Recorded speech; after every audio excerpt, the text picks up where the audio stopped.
Our planet is home to billions of living beings, from microscopic one-cell organisms to huge mammals. All of them are biological units that make up the Earth's living shell, the biosphere. In total, the animal kingdom is made up of about 1.5 million species. And you might find this surprising, but 65% of all animal species on the planet are insects. So, what comes to mind when you hear the word insect? Something small and insignificant, perhaps. Something that may cause a certain inconvenience, but not so serious as to provide a reason for worry. Unless, that is, of course, you're a farmer and a swarm of locusts threaten to devastate your crop. For an ordinary person living in Europe or North America, when we hear or think of the word insect, this likely conjures up a mental image of a mosquito, a fly, a spider, or a cockroach. These representatives of the class Insecta are ubiquitous in the temperate climate zone. But if you happen to live somewhere in the tropics, in all likelihood you won't think them such harmless and inconsequential little creatures. Under tropical belt conditions, insects come in truly large and dangerous varieties. For example, the Titan beetle, living in the rainforests of Peru, Ecuador, and Colombia, can grow to 7 inches or almost 18 centimeters in length. And while visiting an exotic island in the Caribbean, you may encounter the Scolopendra gigantea. This ominous name, as you might have guessed, was given for a reason. This species is indeed a giant among representatives of its class, with a body consisting of more than 20 segments and a length reaching up to an incredible 12 inches. That's over 30 centimeters. In humans, the bite of a Scolopendra causes local swelling and pain that can last a day and night through. But even these incredibly large insects are no match for their horrific ancestors, which inhabited the Earth millions and billions of years ago. But first, before we continue, I've got a question for you. Have you ever heard of the World Catfight Championship? No?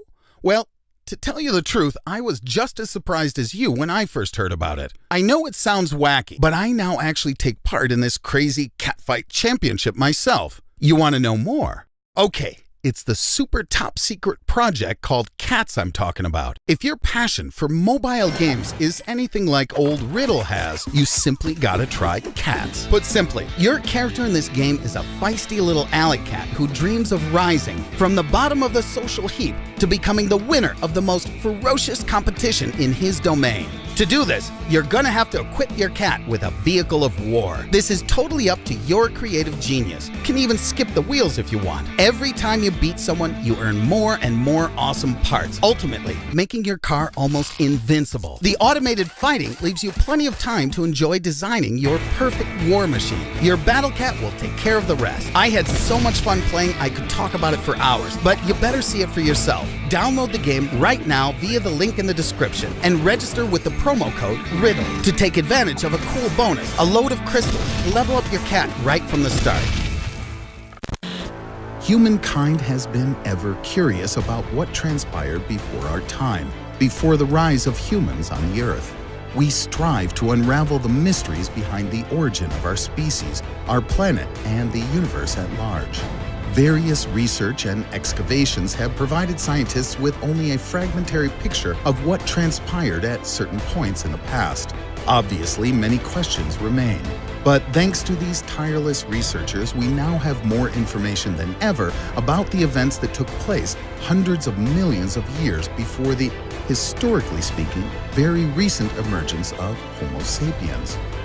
We all have some ideas about dinosaurs, picturing them as giant prehistoric reptiles. But dinosaurs weren't the only inhabitants of the planet during that period. 250 million years ago and later, a large number of insect species coexisted with the great lizards and were equally successful. And I do not use the word equally here lightly.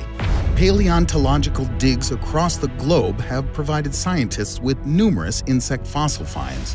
Most of them aren't that significant, but the imposing size of some of these specimens would challenge the vision of even the greatest horror writers. For example, A giant flea discovered during excavations in Mongolia has an inch-long body. That's 2.5 centimeters.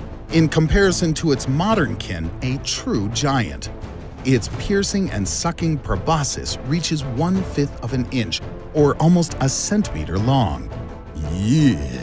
Not exactly a towering monster, but it's hard to imagine anybody be happy to find one in their bed. And if you think that's all the prehistoric world has to offer, think again. Let me introduce Dictyoneuridae, a family of ancient insects that lived on Earth 230 million years ago. The span of this giant's wings exceeded 20 inches, or over 50 centimeters. Not too shabby if you ask me. Due to their size, they needed to shed not only at the larval stage, but also during their adult life. And their oral apparatus was not quite unlike the beak of a bird of prey. No less interesting were the members of the order Paleodictyoptera, which lived 250 million years ago. As one of the specimens that was unearthed demonstrated, these gargantuan insects could grow to a wingspan of a whopping 23 inches, that's almost 59 centimeters. But even they were dwarfed by some other insect dwellers of the prehistoric Earth. One example is the ancient ancestor of the dragonfly, Meganeura, which inhabited the planet from the early Paleozoic to the beginning of the Permian era, roughly 250 to 300 million years ago. Two representatives of this species are considered the largest flying insects of all time, with a wingspan reaching up to 40 inches or a meter wide. Among today's flying creatures, only a couple of dozen birds can claim characteristics similar to those of the flying arthropods of that ancient bygone era. So what about the ancestors of insects whose stings result in thousands of human deaths every year? Enter the scorpions.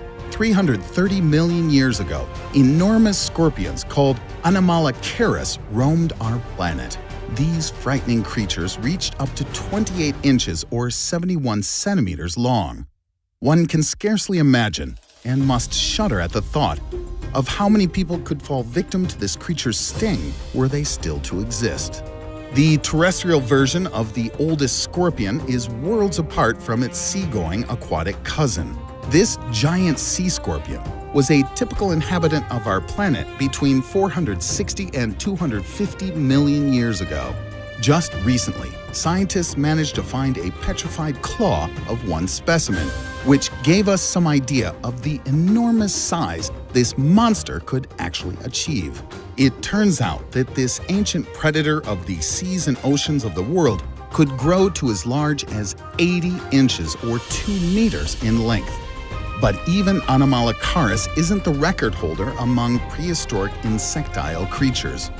Roughly 350 million years ago, there existed a fascinating arthropod genus called Arthropleura, the largest known insects in the history of our planet. Some species could reach up to 120 inches. That's 3 meters.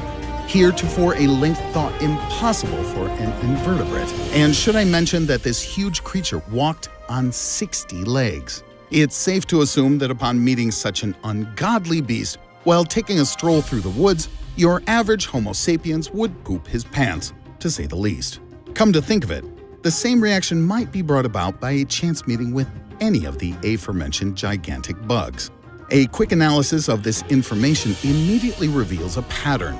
The more ancient the insects, the greater their size. Paleobiologists already have the explanation for this gigantism. In the era of dinosaurs, the atmospheric pressure on Earth was about 8 atmospheres, and even greater, up to 12 atmospheres in earlier times. Moreover, the atmospheric content of oxygen back then reached as high as 35%. These factors allowed for, and even encouraged, the development of organisms with much larger dimensions. Up to this point, we've been discussing insect-like creatures living in eras no earlier than the Paleozoic, which began 550 million years ago. As of now, no remains of earlier such creatures have ever been found. At least, nothing has reached our times intact. We can only guess that their dimensions were undoubtedly humongous. Indeed, as we've seen, the younger the Earth was, the higher was the pressure and oxygen content in the air. So if we know that 500 million years ago, 80-inch, 2-meter-long insects existed, then what flying and crawling monstrosities might have been buzzing about, say, 1 billion years ago, or even 5 billion? You might object and say that the first living organisms only appeared on the Earth 3 billion years ago. But we really don't know that for sure. This is only a theory that scientists currently agree on, and that could instantly collapse if just one fossil dated more billions of years ago is found. And as long as additional excavations are carried out, the possibility for such a discovery remains. Our knowledge of early life on our own planet is rather sketchy, to say the least, and a small object or two brought to the light of present day from the secret vaults of the ancient Earth could shatter the present scientific consensus in the blink of an eye. And while we wait for the next revolutionary discovery, it's worth remembering that, though overshadowed somewhat by the now almost 8 billion representatives of Homo sapiens, the descendants of living creatures no less majestic still exist on our planet. But then, considering how many years and epochs and eons younger we humans are as a species, and how phenomenally fewer there are of us than of the insects who number in the trillions upon trillions, mightn't it be more apt, perhaps, to say that it is we who are overshadowed by them?